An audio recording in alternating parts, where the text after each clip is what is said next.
Hey everyone. So I want to ask the question, who is Kamala Harris? Trevor Loudon does an excellent job exposing just who Kamala Harris really is and what her worldview is. It's a strong possibility that she could be the next leader of the United States of America come November. And so we need to ask ourselves, what is it that she believes and what fuels her decision making? Take a look at these clips from Trevor Loudon. Slogan of hers, is that a communist or Maoist? Marx? Yeah, this is Marx.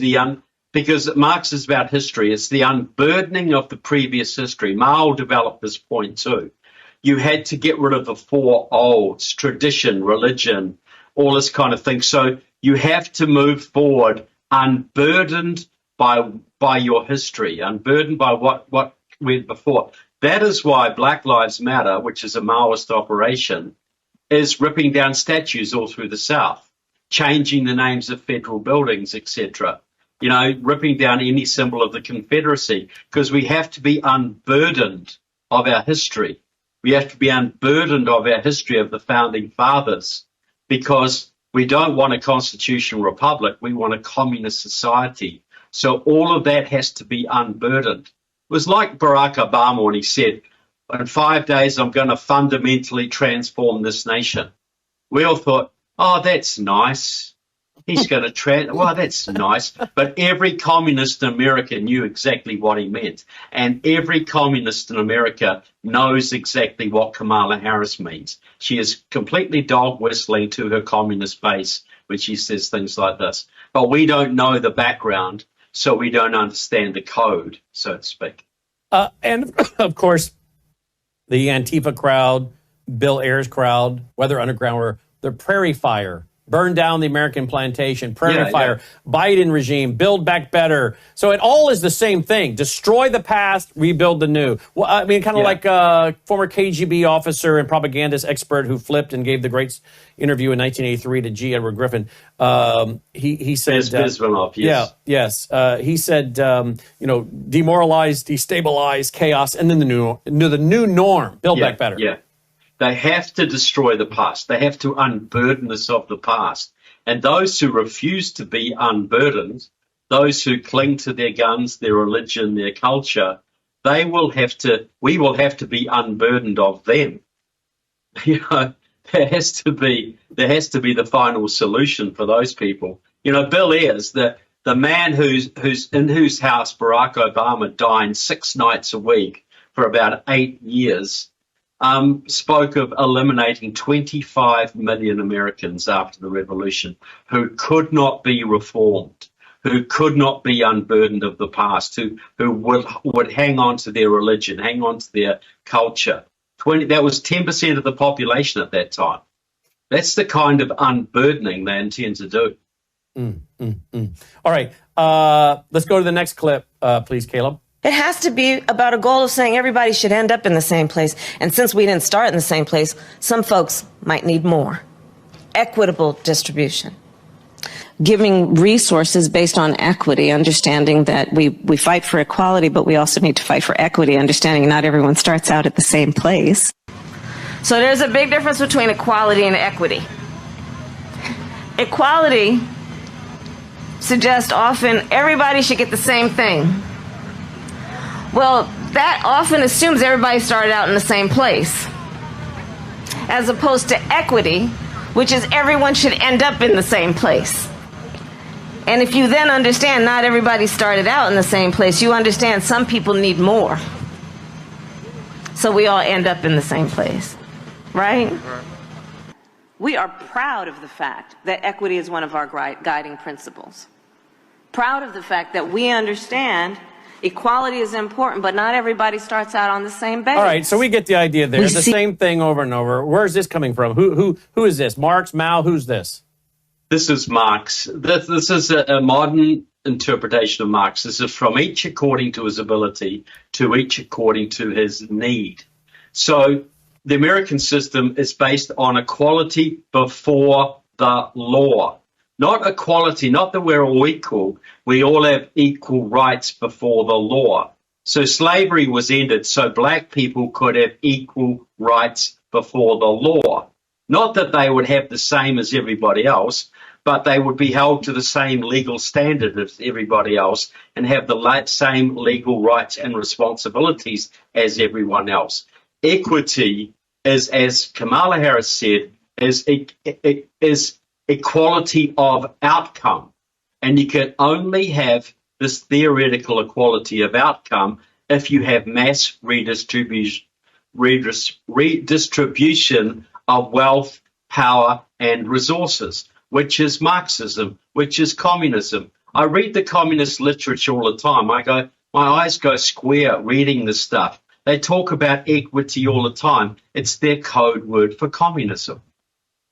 We've got another one, Caleb? Yep. All right, here we go. So I think you've heard tonight two very different visions for our country.